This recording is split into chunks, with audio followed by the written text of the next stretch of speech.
Hello friends, तर आजच्या व्हिडिओमध्ये आपण डिक्शनरी काय आहे ते बघणार आहोत. तर सगळ्यात पहिलं डिक्शनरी म्हणजे काय, तर याच्यात आपण काय करतो की जसं आपण एक अगोदर बघितलं होतं टपलमध्ये आपण इलेमेंट ॲड करतो, त्याच्यानंतरून ते प्रिंट करतो वेगवेगळे. तर डिक्शनरीमध्ये पण आपण काय असतं की की व्हॅल्यू पेअर असेल, सम मॅप असतो जनरली, की मॅप म्हणजे पर्टिक्युलर की असते आणि त्याच्या रिस्पेक्टिव्ह व्हॅल्यू आपण ॲड करतो. तर सेम इथं पण सेम असतं. आपण काय करतो की एक आता नेम आहे, त्या नेमला पर्टिक्युलर थोडक्यात राम आहे, तर इथं आपण राम केलं तर ते त्याचं रामचं एज समजा 14 वर्ष आहे, तर इथं 14 टाकलं. त्यानंतर सिटी इथं टाकली की अयोध्या आहे, तर अयोध्या. ओके. तर इथं ही डिक्शनरी आपण काय करू शकतो, मॉडिफाय करू शकतो. म्हणजे ह्या पर्टिक्युलर डिक्शनरीमध्ये आपल्याला समजा ॲड करायची असल्या पर्टिक्युलर व्हॅल्यू तर ॲड करू शकतो, पण ते टपलमध्ये पॉसिबल नाही आहे. तो ड्रॉबॅक आहे टपलचा.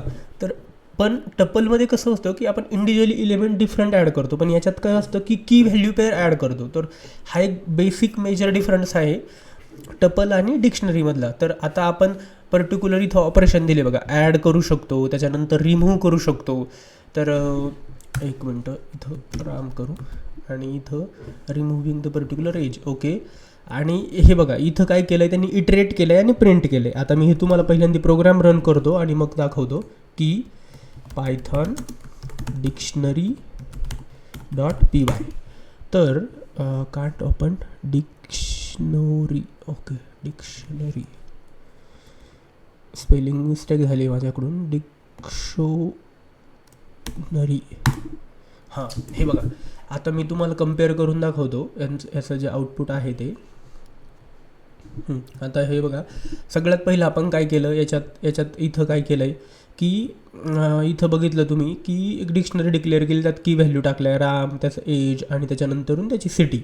तर इथं काय आलं आहे, राम, सिटी आणि त्याचं हे आलं आहे. आता ॲक्च्युली अगोदर आपण काय केलं आहे, ईमेल ॲड केला आहे, मग तो ईमेल आला आहे आणि त्यानंतरून काय केलं आहे, डिलीट केलं आहे त्याचं एज त्याच्यामुळं आलं नाही. आता मी जर याला कमेंट केलं तर हे एज पण येईल. तुम्ही जर बघितलं इथं बघा, एज पण आलं आहे आणि सिटी आलं आहे आणि ईमेल पण आला आहे.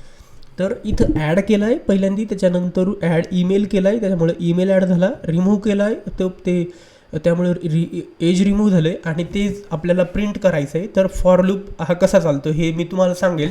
ॲक्च्युली फॉर लूप म्हणजे आपल्याला 1 बाय 1 इलेमेंट इटरेट करायचे. आता याच्यात बघितलं राम, एज आणि सिटी हे 3 आहे आणि ईमेल पण 14 आहे. तर ह्या 4 वेगवेगळ्या फील्ड आहे, 4 वेगवेगळ्या व्हॅल्यू त्या आपल्याला 1 बाय 1 प्रिंट करण्यासाठी आपण काय करतो आहे की फॉर लूप वापरतो आहे. म्हणजे इथं आपण प्रिंट जर केलं, प्रिंट तर 0, प्रिंट 1, प्रिंट 2 किंवा प्रिंट 3 असं करण्यापेक्षा आपण डायरेक्ट फॉर लूप लावतो आणि त्या पर्टिक्युलर ज्या व्हॅल्यूज आहे त्या पर्टिक्युलर डिक्शनरीमध्ये त्या 1 बाय 1 इटरेट करून डायरेक्ट प्रिंट करतो.